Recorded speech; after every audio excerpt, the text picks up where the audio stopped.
Hey everyone, how's it going? Welcome to another video. My name is Jonathan and I'm a first year PhD student at the University of Waterloo. It's Saturday morning and I just made a cup of coffee and I'm about to go on my new stationary bike just to get a quick workout in before I start studying for today.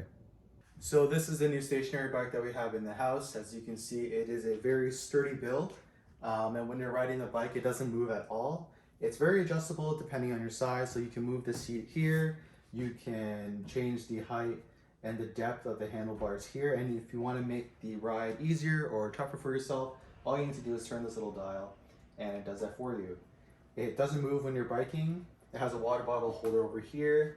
And the seat, I would say, is probably the only thing that took a while to get used to, just because the seat's a little bit hard.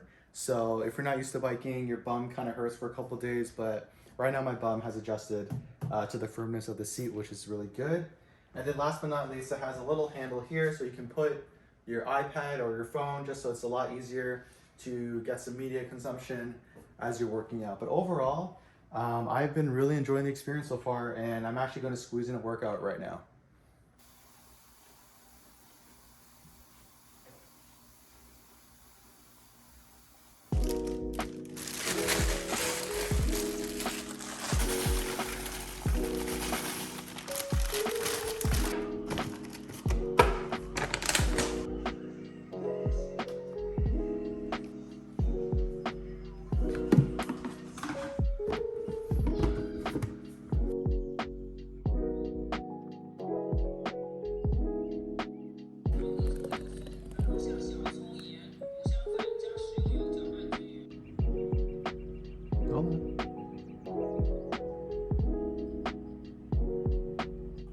So before I start studying, I just want to show you guys a new battle station. So as you can see, I have upgraded to a sit to stand desk. Thanks to my parents. This desk was on sale for $100 off of Costco, and it's actually a pretty nice desk. So as you can probably see, it's all black, and the frame is all metal, and the top is actually glass. And within the desk, you have a little shelf right here, which is great. So I just keep some small items in there. And then for the desk, I just pretty much moved everything that was on my old setup to here. I'd only have one monitor. And if you guys recall, this monitor actually had a little stand that was connected to the bottom. So I just took the back out and removed the stand, put it on a monitor arm, so now it's just floating and it looks pretty nice. And then I just have my PC over there, and then just a old desk lamp that I found in the basement that I just threw up. And then I threw a little Funko Pop just to make the space a little fun. Now, what's not great about my current setup is that there's a bunch of wires, as you can probably see on the back, and I'm probably not going to do any major cable management here, just because depending on my situation, if I go to Waterloo and my living space doesn't have a desk and I decide to bring this one, then I don't want to deal with like the hassle of moving all those wires and things like that.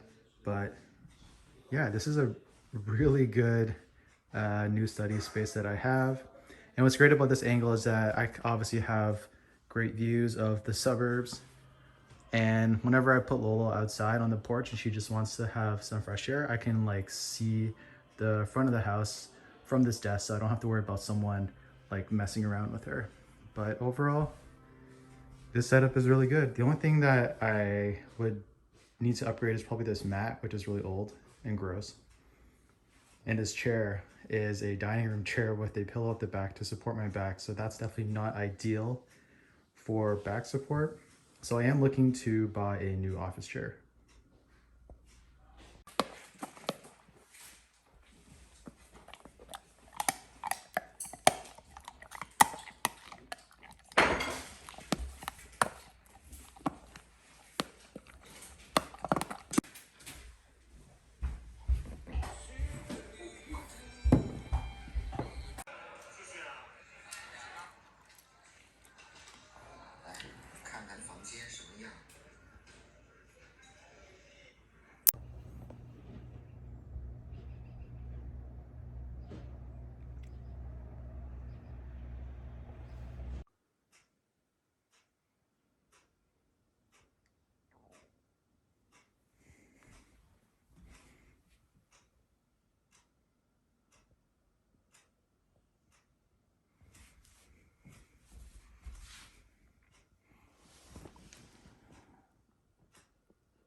Okay, so we have a little study snack here.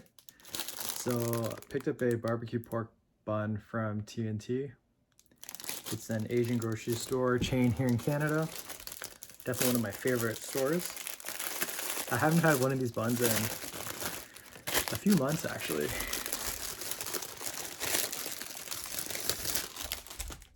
You can see it's freshly baked. The bun looks super soft.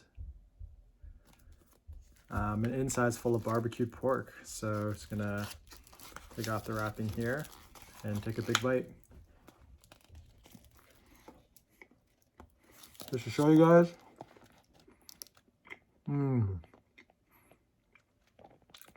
All that nice pork. Flavor is really good. It's a little bit sweet.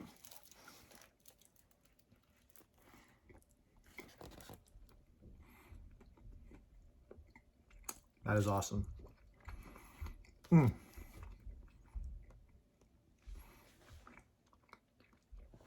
also really like your hot dog bun and your the curry buns.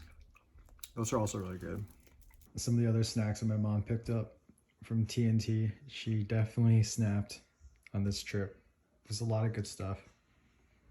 Almond cookies, I've definitely had those before. Not this brand, but those look good. I never had a choco pie because I'm not into the marshmallow piece, but I'll definitely try that out.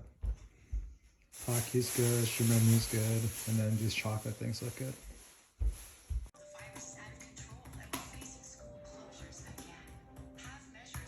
Okay, next thing on the menu, I have a Portuguese tart here. Move my finger out of the way if you guys can see. Really flaky crust. And the top is, I guess, egg. It's an egg tart and it looks pretty caramelized. Now, even though it's a Portuguese tart, it is from a Chinese grocery store, so I don't know how authentic it is, but I know that in Hong Kong they have like egg tart dim sum. And the only difference between the Portuguese tart and the egg tart is the crust, and the Portuguese one is a lot more flaky and crispy. But I guess if you're from Portugal, you can let me know if this looks authentic to you or not, but I know it's going to be really good. I haven't had these in many months.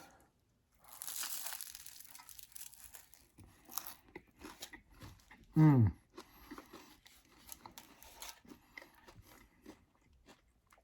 guys can see,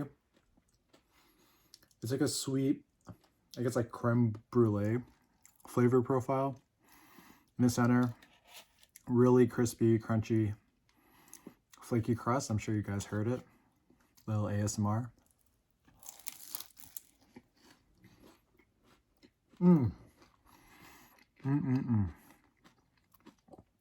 This is so good.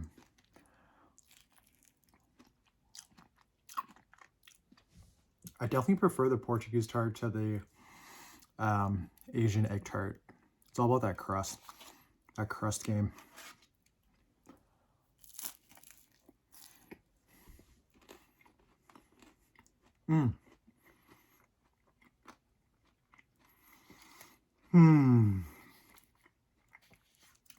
That is amazing.